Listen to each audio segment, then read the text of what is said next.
Mi nombre es Jaime Pineda, soy licenciado en Filosofía y Letras de la Universidad de Caldas. Estudié maestría en Filosofía en la misma universidad y ahora estoy estudiando un doctorado en Ciencias Sociales, Niñez y Juventud. Mis intereses investigativos, mis búsquedas vitales, mis obsesiones teóricas han estado atravesadas por el pensamiento ambiental, una perspectiva en torno a la realidad que somos, una manera de comprender esta época de desencantos, de frustraciones, de difíciles periodos, una manera de comprender aquello que somos en la naturaleza, la manera como estamos devastando el lugar que habitamos. Desde esa perspectiva del pensamiento ambiental, mis búsquedas han estado asociadas a la pregunta por el habitar, por la manera como el hombre habita esta tierra, cómo se instala en ella, cómo se inscribe en ella, cómo la va depositando de signos, cómo la va inventando. Mis primeros arribos teóricos fueron en torno a las preguntas por el habitar en tiempos de la guerra, allí donde los paisajes y las moradas humanas son destruidas por el cálculo de la razón, por el cálculo de la técnica, por la devastación que produce nuestra confrontación, nuestra eterna confrontación. Y en un segundo momento, sobre todo en las tesis que he venido desarrollando en el estudio doctoral, me he venido preguntando por la manera como persistimos en medio de estas ruinas y en medio de esta barbarie, que no es solo física, es también simbólica. Y desde ahí quisiera presentar simplemente aquello que anuncia el pensamiento ambiental y cómo el pensamiento ambiental configura una manera de leer esa relación que toda cultura establece con la naturaleza. De manera singular y específica, la manera como nuestra cultura, la cultura moderna, en el ámbito de la civilización occidental, ha venido configurando el tipo de naturaleza que hoy desafortunadamente hemos devastado. La primera pregunta que quisiera responder en esta introducción es ¿qué nombra el pensamiento ambiental? Pregunta ineludible cuando se trata de situar el pensamiento ante una cuestión del tiempo presente. ¿Qué es aquello que nombra el pensamiento ambiental? Lejos de las disciplinas, lejos de las ciencias, lejos de los discursos que intentan definir un objeto de estudio, el pensamiento ambiental nombra una relación.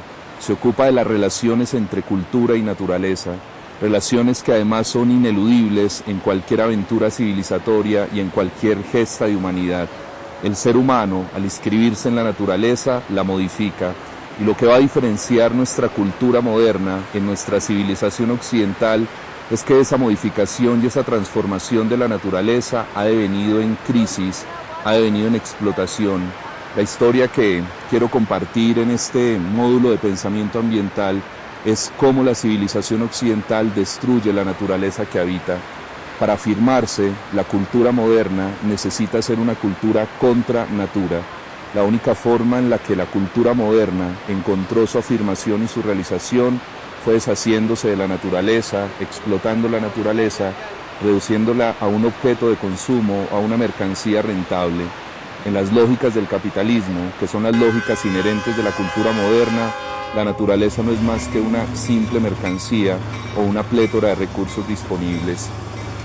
El pensamiento ambiental desde esa perspectiva nombra entonces la relación contemporánea de la cultura con la naturaleza a la luz de un enunciado que emerge, que aparece, que brota, fundamentalmente en la década del 60 y a la que llamamos crisis ambiental. La relación que nuestra cultura establece con la naturaleza es una relación mediada por la crisis, por el desencantamiento y por la pérdida de armonía con el lugar que habitamos. Son varias las determinaciones que han llevado a esta cultura a ese periodo de crisis. En el primer registro de enunciación, en su primera aparición histórica, la crisis ambiental nombraba una crisis de los recursos de la naturaleza y le imponía ciertos límites a una atroz idea nacida en el siglo XVIII y XIX, que fue la idea del progreso vinculado al crecimiento económico ilimitado, fundamentalmente en el ámbito de las lógicas del capital.